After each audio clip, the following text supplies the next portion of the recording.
Welcome to the channel. My name is Matisse. Today we're going to talk about Captain America issue 431, written by the legendary Mark Grunwald. But the thing is that this is mid-90s Captain America.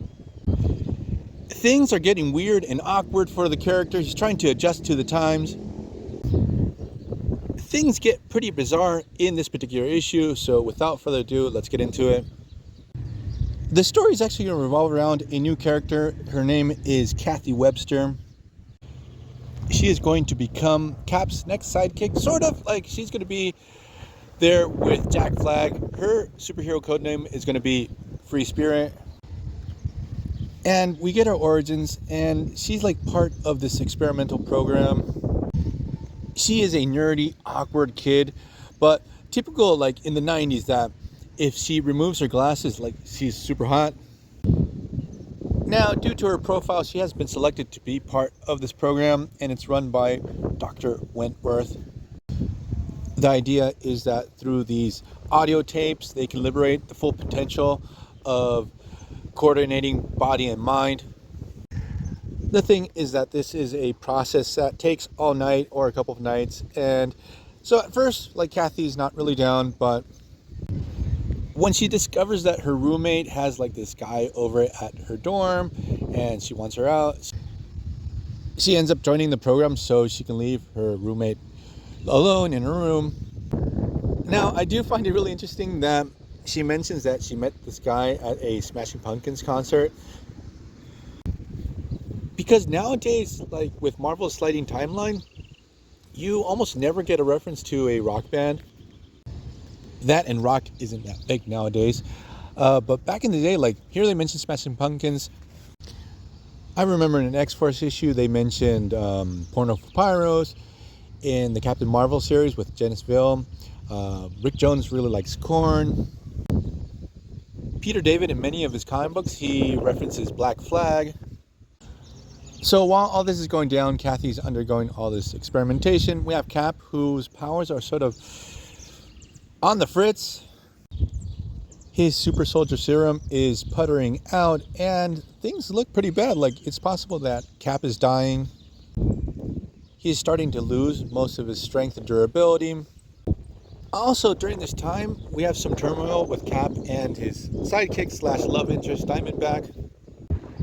The Avengers are not really down having her around the Avengers mansion. Quicksilver and Crystal are like total assholes to her.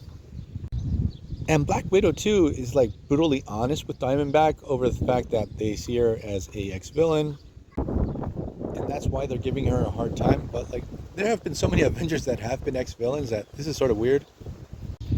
You know, I just realized Black Widow is a total hypocrite, giving Diamondback some lip over this whole thing being an ex-villain.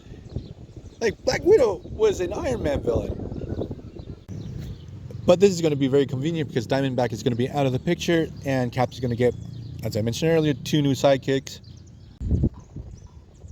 So what happens now with Cap is that since he's a lot weaker, he gets a new costume that it's so 90s, it hurts.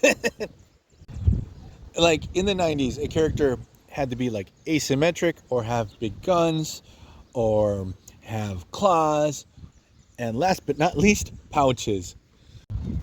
I laughed so hard when I saw this new costume. It has so many pouches. It feels like Rob Liefeld designed it, and dead on top, Cap has a gun. Later on in future stories, we're going to see it's not a normal gun. It's going to be like a grappling gun. The thing is that the 90s are being really rough with Cap. He's going through growing pains.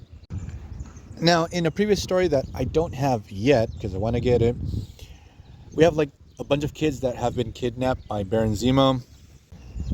Cap has found out where they are, and he goes on this last mission with Diamondback. Cap obviously has no idea this is his last mission with Diamondback, but you guys get the idea. Now, with Kathy, like, she has finished the experiments, and these audio tapes have brought out this hidden power within her. Her speed and agility and stamina are upped to the max. And for some reason, she decides to go to this toga party in this crazy USA inspired costume. She calls herself Free Spirit, and the thing is that when she arrives to the party,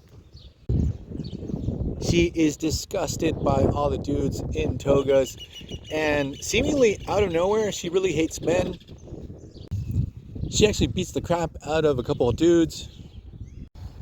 Now, to her total horror, she has been brainwashed by Dr. what was her name? Wentworth, to hate men. Later on, we are going to discover that the scientist in question, like spoiler warnings, it's Superior. She's like the ultimate feminazi, and she has created the greatest feminist super soldier ever. It's a good thing that Free Spirit is going to hate men for only very few issues.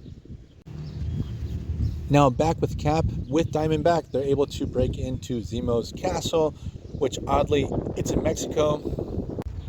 And once they're in, they're captured very, very quickly by Zemo's silly putty automatons, who have like a very lame design to them.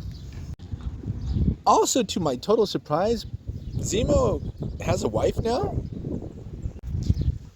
But the thing is that we're going to leave things here. I hope you guys liked it. See you guys next time. Bye.